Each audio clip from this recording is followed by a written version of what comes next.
શું બજેટ પહેલાનો જાન્યુઆરી મહિનો શેર બજાર માટે પનોતી સાબિત થઈ રહ્યો છે? આંકડા જોઈને તમારા હોશ ઉડી જશે. વાત છે છેલ્લા 10 વર્ષની. 2017થી બજેટ 1 ફેબ્રુઆરીએ રજૂ થાય છે. પણ ઇતિહાસ સાક્ષી છે કે બજેટ પહેલાના જાન્યુઆરી મહિનામાં રોકાણકારોએ મોટા ભાગે લોહીના આંસુ જ રડવું પડ્યું છે. 10માંથી 6 વર્ષ એવા હતા જ્યારે જાન્યુઆરીમાં બજાર તૂટ્યું હોય, રોકાણકારોના લાખો રૂપિયા, કરોડો રૂપિયા સ્વાહા થઈ ગયા હોય. ખાસ કરીને 2021થી 2023 સળંગ 3 વર્ષ રોકાણકારો ખૂબ જ પીટાયા. અને છેલ્લા 2 જાન્યુઆરી તો ભૂલવા જેવા નથી.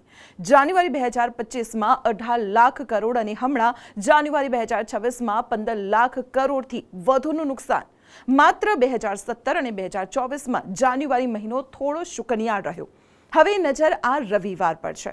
ઇતિહાસમાં પહેલીવાર રવિવારે બજેટ આવશે અને શેર બજાર પણ ચાલુ રહેશે.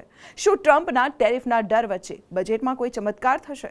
તમને શું લાગે છે, આ રવિવારે બજેટ જાન્યુઆરીનો બદલો લેશે કે પછી ફરી ધોવાશે? કમેન્ટમાં જણાવો અને રોકાણકારો સાથે આ વિડીયો શેર કરો. અને આવી જ મહત્વપૂર્ણ ઇન્ફોર્મેશન માટે આપ જોતા રહો સંદેશ ડિજિટલ.